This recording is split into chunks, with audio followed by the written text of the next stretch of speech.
It can't be just then your responsibility to front that if you haven't been paid for it, right? Then who's paying?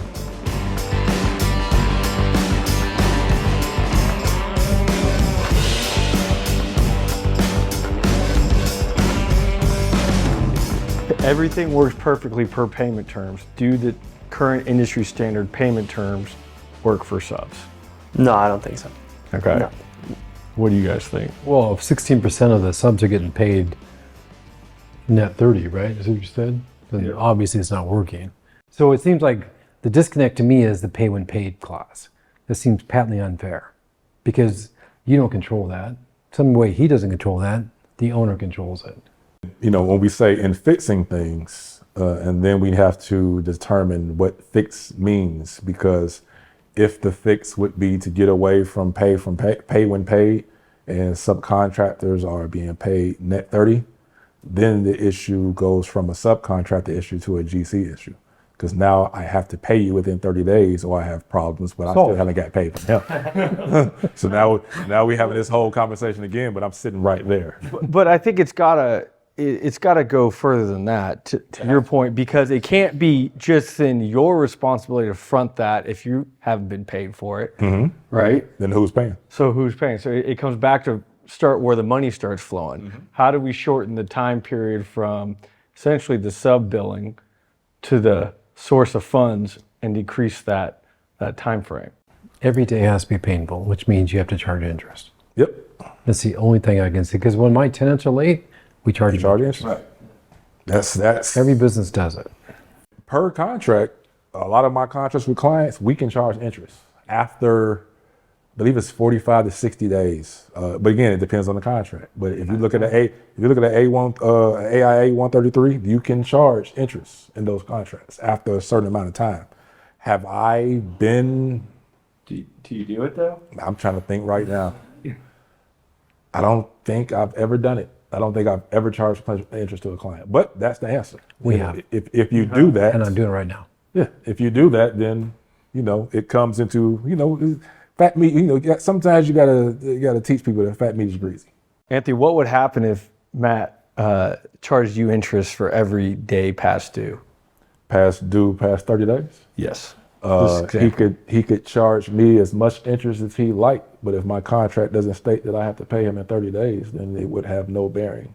Now, as a general contractor who wants to see his clients paid, his subcontractors paid, I would work through him within the best of my powers to do so. Right. But the subcontractor payment term of whatever he desires it to be, if it does not match the agreement, then we do not abide by that term. So in order to accomplish this, if I'm hearing it right, we would have to get rid of pay when paid terms? Yes, but pay when paid terms is between me and him. I have terms with the client. My contract states 30 days, 45 days, 60 days net upon approval of pay application. That's why there's interest in those contracts. If you have net 30 terms or net 45 terms with the developer, why do you not pass on those same payment terms to the sub, and why do they get pay when paid terms? Because my terms with my developer, which are contractual, as we've seen, sometimes those contractual obligations are not met for various reasons. Sometimes I can be a part of that reason as a general contractor.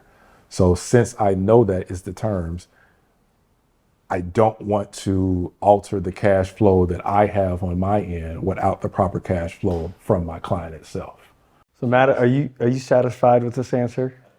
No, I think the industry is ready for an upgrade, and I think that the subcontractors bearing the cost, and there needs to be more transparency in how we're getting paid, and we need to have a standard set where the payment terms are met and not as ambiguous. It's almost like an unenforceable rule, and it's commonplace in the industry. And so I get the behind the scenes and thank you for explaining that as to why some of these issues occur, but at the end of the day, when you take it from all the way top down, developers aren't starting their job until the banks secured funding, right? I think what subcontractors can do, and something we've done, is we've actually figured out interest rates and things that we can carry in our base bid that we hide. It's just part of our number. And we know that we may need to do a factoring, or we may need to do something else, something alternative to where we are not put in a cash flow risk if something like this happens, because the stats show that it might. And usually, I mean, if you have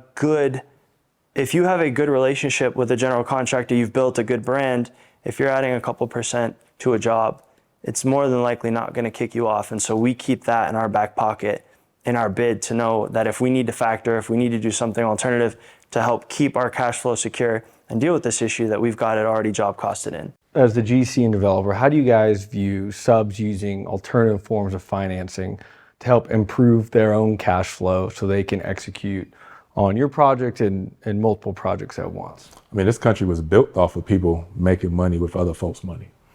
So I wouldn't have a problem with it at all. I think it's just the way you run your business and the way that makes sense for your cash flow.